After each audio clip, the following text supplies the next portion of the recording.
అచ్చ తెలుగు విద్యార్థితో తెలుగు రాష్ట్రాల first rank నారాయణదే.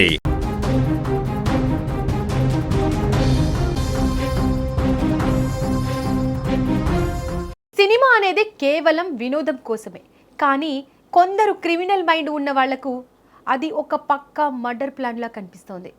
దృశ్యం సినిమా చూసారుగా, అందులో హీరో లారీలో ఫోన్ పడేసి పోలీసులను ఎలా తప్పుదోవ పట్టిస్తాడో, సరిగ్గా అదే సీన్ను రియల్ లైఫ్లో అప్లై చేసింది ఒక కిరాతక భార్య.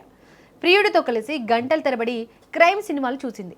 భర్తను ఎలా చంపాలి, శవాన్ని ఎక్కడ మాయం చేయాలి, పోలీసులకు దొరకకుండా ఎలా తప్పించుకోవాలి అనే దానికి సినిమాలు చూస్తూ స్కెచ్ వేసింది. అనుకున్నట్లే భర్తను సైలెంట్గా లేపేసింది. ఎవరికీ అనుమానం రాకుండా మహారాష్ట్ర సరిహద్దుల్లో తీసుకెళ్లి శవాన్ని పూడ్చేసింది. అసలు ట్విస్ట్ ఏంటంటే, సినిమాలో లాగే భర్త ఫోన్ను ఒక లారీలో పడేసి హైవేపై పంపించేసింది. విచారణలో నిజాలు తెలుసుకుని సాక్షాత్తు పోలీసులు షాక్ అవుతున్నారు. మియాపూర్లో భర్తను చంపిన భార్య కేసులో విస్తుపోయే నిజాలు వెలుగులోకి వస్తున్నాయి. హైదరాబాద్లోని మియాపూర్, ఇక్కడ పెంటేష్, సత్యవతి అనే భార్య భర్తలు నివాసం ఉంటున్నారు. వీరి సంసారం సాఫీగానే సాగుతున్న సమయంలో సత్యవతి జీవితంలోకి మధు అనే వ్యక్తి ప్రవేశించాడు. అది కాస్త వివాహేతర సంబంధానికి దారితీసింది. పెంటేష్కి తెలియకుండా సత్యవతి, మధు ఇద్దరు చెట్టాపట్టలేసుకొని తిరిగారు. అయితే రోజుకు వీరి బంధానికి భర్త పెంటేష్ ఒక అడ్డుగోడలా కనిపిస్తూ వచ్చాడు. వాడు బతికుంటే తాము ప్రశాంతంగా ఉండలేమని, ఎలాగైనా పెంటేష్ను భూస్థాపితం చేయాలని ఆ ఇద్దరు లవర్స్ డిసైడ్ అయ్యారు.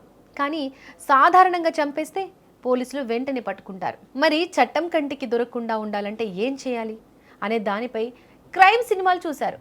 ఒక పక్క స్క్రిప్ట్ రాసుకోవడానికి డైరెక్టర్లు ఎంత హోంవర్క్ చేస్తారో, భర్తను చంపడానికి ఈ భార్య సత్యవతి, ఆమె ప్రియుడు మధు అంతకంటే ఎక్కువ హోంవర్క్ చేశారు. అందుకోసం వారు ఎంచుకున్న గురువులు ఎవరో తెలుసా? క్రైమ్ సినిమాలు.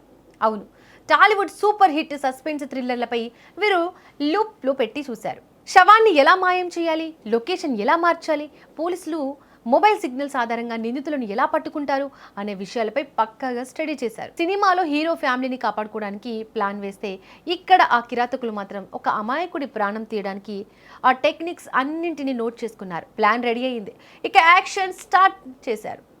స్కెచ్ ప్రకారం ఒకరోజు రాత్రి సమయం చూసి భర్త పెంటేష్ను సత్యవతి, ఆమె ప్రియుడు మధు కలిసి సైలెంట్గా మట్టు పెట్టారు. ఇంట్లో హత్య చేస్తే శవాన్ని ఎక్కడ దాచాలి? అందుకే ముందే అనుకున్న ప్లాన్ ప్రకారం శవాన్ని ఒక వాహనంలో వేసుకుని నేరుగా తెలంగాణ దాటించి మహారాష్ట్ర సరిహద్దుల్లోకి తీసుకెళ్లారు. ఎవరూ లేని నిర్మానుష్య ప్రాంతాన్ని చూసి అక్కడ పెంటేష్ శవాన్ని పూడ్చిపెట్టి ఆధారాలు దొరకకుండా దహనం చేసేశారు.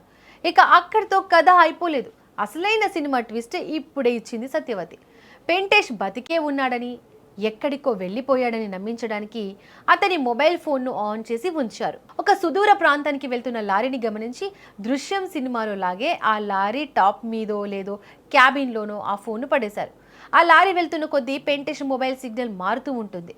పోలీసులు పెంటేష్ కోసమే వెతుకుతారు, కానీ తాము సేఫ్ అని విర్రవీగారు. ఎన్ని రోజులైనా పెంటేష్ ఇంటికి రాకపోవడంతో బంధువులకు అనుమానం వచ్చి పోలీసులకు ఫిర్యాదు చేశారు. రంగంలోకి దిగిన మియాపూర్ పోలీసులు పెంటేష్ ఫోన్ సిగ్నల్ను ట్రాక్ చేయడం స్టార్ట్ చేశారు. ఫోన్ లొకేషన్ నిరంతరాయంగా హైవేలపై మారుతూ ఉండడం చూసి పోలీసులకు ఫస్ట్ డౌట్ వచ్చింది. ఒక వ్యక్తి అంత వేగంగా అదే రాత్రింబవళ్లు హైవేలపై ఎందుకు తిరుగుతాడని నిఘా పెట్టారు. తీరా చూస్తే ఆ ఫోన్ ఒక లారీలో ప్రయాణిస్తుందని తేలింది. అక్కడే పోలీసుల మైండ్లో దృశ్యం సినిమా లైట్ వెలిగింది. వెంటనే సత్యవతి, ఆమె ప్రియుడు మధు కాల్ డేటాను శాస్త్రీయంగా పరిశీలించారు. వారిద్దరి లొకేషన్లు కూడా మహారాష్ట్ర సరిహద్దుల్లో ఒకే సమయంలో ఉన్నట్లు తెలియడంతో సత్యవతిని పోలీస్ స్టేషన్కు లాగారు. థర్డ్ డిగ్రీ చూపించేసరికి ఆ సినిమా స్క్రిప్ట్ ప్లే మొత్తం ఫ్లాప్ అయిపోయింది. ప్రియుడితో కలిసి భర్తను ఎలా చంపింది, సినిమాలను చూసి ఎలా కాపీ కొట్టింది అనేదాన్ని ఒప్పుకోవడంతో పోలీసులు సైతం ముక్కున వేలేసుకున్నారు. సినిమాల్లో చూపించే నేరాలను స్ఫూర్తిగా తీసుకొని రియల్ లైఫ్లో అప్లై చేస్తే లీగల్గా దొరికిపోవడం ఖాయం. ఎందుకంటే రియల్ లైఫ్ వేరు, రియల్ లైఫ్ వేరు. ఎంత తెలివిగా ప్లాన్ చేసినా చట్టం ముందు ఏ నేరస్తుడు తప్పించుకోలేడు అనడానికి మియాపూర్ ఘటనే ఒక పెద్ద ఉదాహరణ. కట్టుకున్న భర్తను ప్రియుడి కోసం ఇంత దారుణంగా చంపిన ఈ కిరాతక భార్యకు ఎలాంటి శిక్ష పడాలో కింద కామెంట్స్లో చెప్పండి మరి.